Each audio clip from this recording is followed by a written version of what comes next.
Jangan pernah berhutang. Jika hutang itu hanya untuk membuat Anda seakan-akan terlihat lebih sukses dari orang-orang di sekeliling Anda. Karena inilah yang dimaksud dengan hidup di dalam ilusi. Joe Hartanto. Teman-teman, kali ini kami akan membagikan tentang cara mudah hidup tanpa berhutang. Pastikan Anda menyaksikan video ini sampai selesai, agar Anda tidak salah dalam menafsirkan apa yang akan kami bagikan dan tentunya dapat bermanfaat bagi hidup Anda.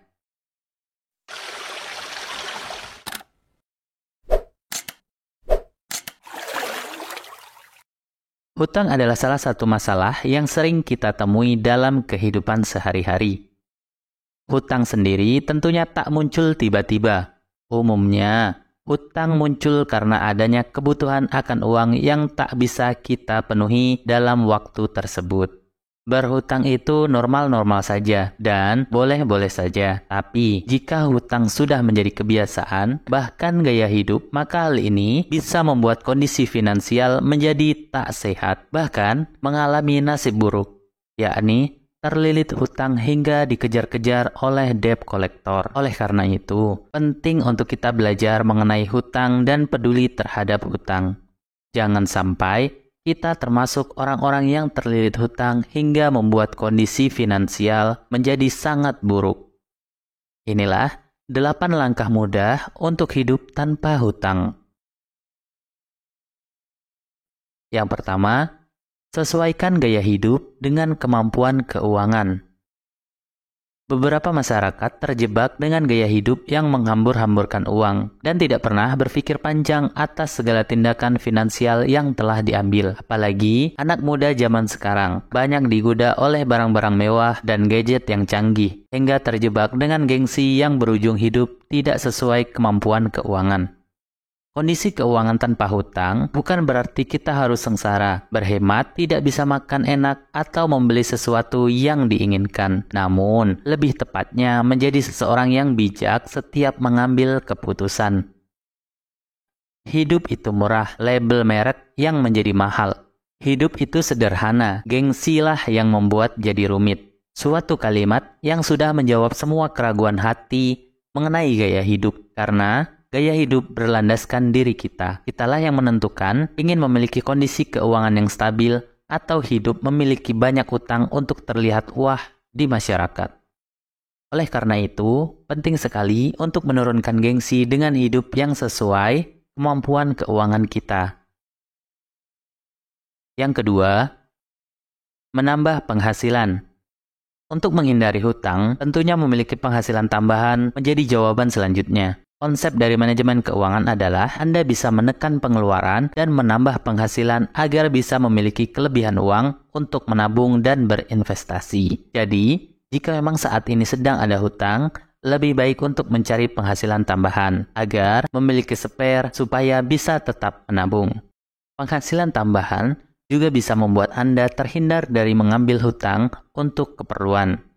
Jadi, saat Anda menginginkan sesuatu, lebih baik mencari penghasilan tambahan, lalu menabung dan berinvestasi sampai hasilnya bisa membeli barang yang Anda inginkan. Ketiga, bijak memprioritaskan kebutuhan di atas keinginan. Hal yang membuat kebanyakan dari kita memutuskan untuk berhutang adalah munculnya sifat keinginan yang berlebihan. Keinginan untuk membeli barang yang tidak sesuai kemampuan bisa membuat kita terjerumus dengan hutang konsumtif. Oleh karena itu, kita harus tahu bedanya kebutuhan dan keinginan. Lalu, bedanya keinginan dan kebutuhan itu apa sih?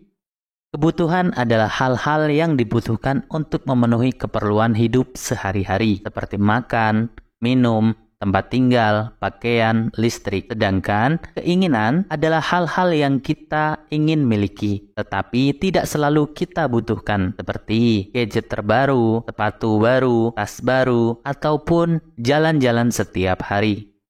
Dengan tahu prinsip ini, maka kita tidak akan mudah tergoda dengan keinginan-keinginan yang datang, karena harus mendahulukan kebutuhan dibanding keinginan.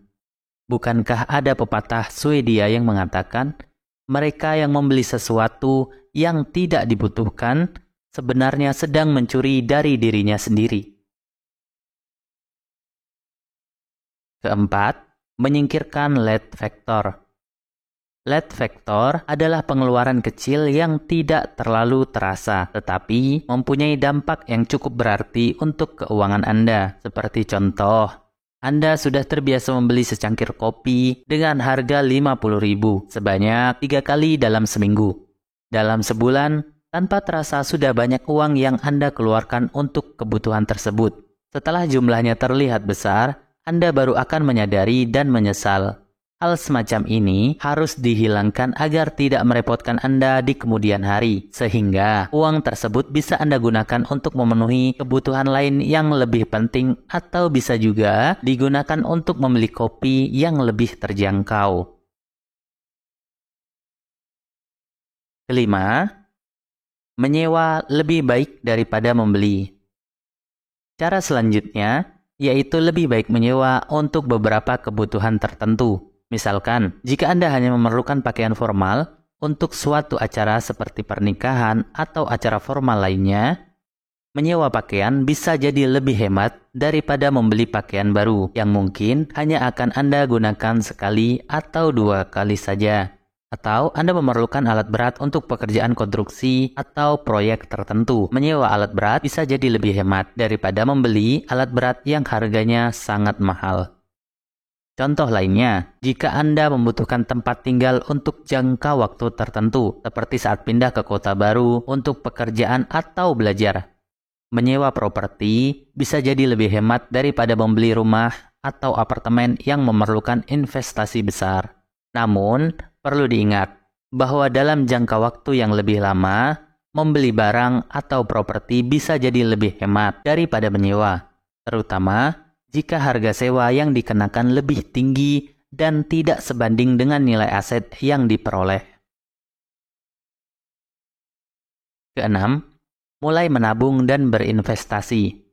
Cobalah untuk mengalokasikan pendapatan untuk menabung dan berinvestasi agar membantu Anda meraih kesejahteraan finansial jangka panjang. Hal ini juga membuat Anda terhindar dari berhutang. Menabung merupakan pola hidup hemat yang harus dibiasakan sejak dini. Untuk memperbaiki kondisi finansial, tidak ada kata terlambat. Apabila Anda yang sebelumnya pernah terlilit utang atau masih dalam upaya melunasinya, bisa menerapkan prinsip ini. Ketujuh, menghentikan pola gali lubang tutup lubang. Setiap orang mempunyai kondisi finansial yang berbeda-beda. Kebutuhan yang lebih besar dari pendapatan akan menyebabkan timbulnya uang pinjaman. Jika Anda sudah punya pinjaman, segeralah untuk melunasi. Hindari pola gali lubang tutup lubang. Lunasilah hutang dengan sebagian pendapatan, bukan dengan uang pinjaman yang baru dari tempat lain. Sistem tersebut tidak baik dan justru akan membuat kondisi keuangan semakin memburuk. Anda tidak akan segera terbebas dari hutang jika menggunakan sistem gali lubang tutup lubang. Agar segera bebas dari hutang, bayarlah cicilan tepat waktu dengan pendapatan Anda. Jika hal ini dilakukan, lama-kelamaan hutang tersebut akan lunas dan hidup Anda tenang tanpa beban hutang. Kedelapan, membuat anggaran keuangan yang baik. Perencanaan keuangan merupakan hal yang sangat penting untuk membebaskan diri dari lilitan hutang. Anda bisa membuat anggaran keuangan dalam skala mingguan atau bulanan agar pengeluaran bisa terkontrol. Anda tak perlu sampai mengajukan pinjaman jika pandai dalam mengatur keuangan, kecuali memang terdapat kebutuhan mendadak atau kebutuhan dalam jumlah besar di luar perencanaan. Hutang sering menjadi candu bagi orang-orang yang melakukannya. Hampir semua orang sulit melepaskan diri dari hutang. Padahal, dengan tidak memiliki hutang, hidup akan terasa sangat menyenangkan. Dan tak akan ada bayang-bayang debt collector. Bebas dari bunga yang mencekik dan pengeluaran bulanan akan lebih ringan. Serta nama Anda pun akan lebih baik di mata orang. Ada pepatah bijak mengatakan, apa yang bisa lebih membahagiakan daripada kondisi sehat, bebas hutang, dan kedamaian batin. Hutang bisa mengubah orang yang bebas dan bahagia menjadi manusia yang pahit. Semoga hal ini bermanfaat. Apabila ada saran dan masukan buat kami, silahkan tulis di kolom komentar. Tetap semangat, selalu perbaiki diri. See you next time. Terima kasih.